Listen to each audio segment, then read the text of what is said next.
Hey guys, what's going on? Welcome back to the channel. Gunner here.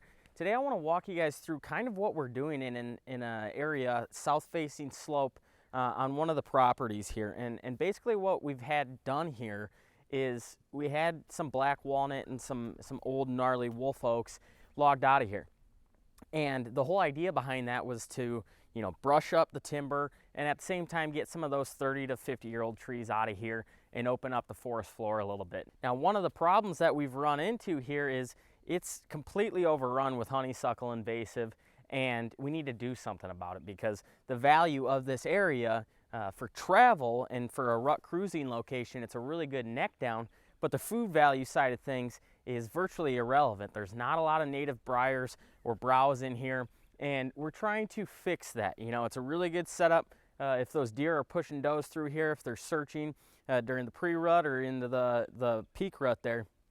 But outside of that time frame, it's not a really good area for holding deer, so we're trying to fix that. And now this logging is going to help with that a lot, but we need to get these invasives under control, and we need to allow those native plants and those native species that are used for cover and browse to be able to take hold. So we need to do some management of the invasives in here and promote those native plants. So basically what I'm doing here today is we've got all of these tops that are laying sporadic through here from those big 30 to 50-year-old trees that were logged out of here. Now what I'm doing with that, we burn firewood. I'm going to go ahead and I'm going to buck as many of those up as I can, because the plan is we're going to run fire through here. So I'm trying to remove some of the fire load that's going to be burning and smoldering for multiple days after we run this fire through here. I'm trying to clean a little bit of that up so we can have a good clean fire, get it done with, and hopefully kill off a lot of these invasives without having to go and hack and squirt all of these in here, because like I said, it's a mess. There's a lot of work to be done when it comes to getting these honeysuckle under control. So I'm trying to clean up a little bit of the forest here by removing some of those tops and utilizing them, not just going to waste. We're going to be burning those as firewood come next fall and next winter. But we've got these nice new logging rows that have been cut through here with the skidder, and that's going to incentivize a lot of deer activity through here, because those deer are going to really enjoy walking that nice easy trail. As of right now, we've got a lot of deadfall down pines, some old pines that have blown over with the wind and what have you. So I'm just cleaning some of that up, and I'm preparing this area to do another management technique with that fire. We need to get after this fast, and ideally in the dormant stages as we are right now in the middle of winter.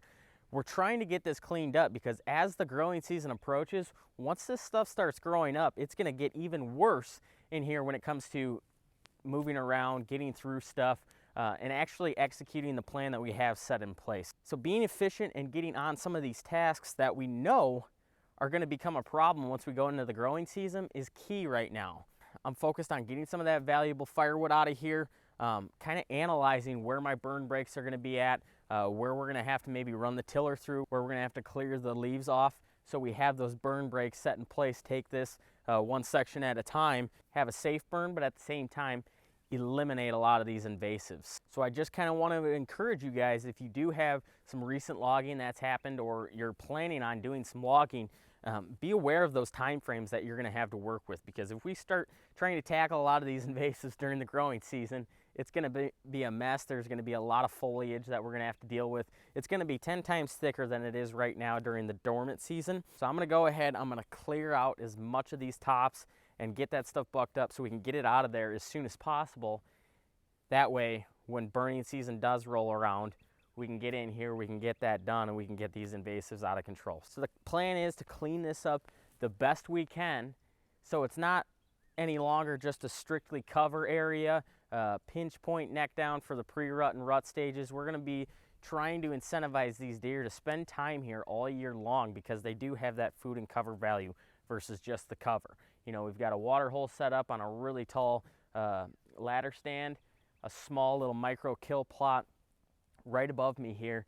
It's a great area for consistent movement during that time frame, but outside of that, it's very unpredictable. So we're trying to change that here. Stay tuned. The plan is to share this burn project with you guys and kind of show you how we're going to get this done and completely revamp this area. Now, this is already an area that's produced many big bucks, and in all reality, we could leave it the way it is and it will still produce bucks down into the future.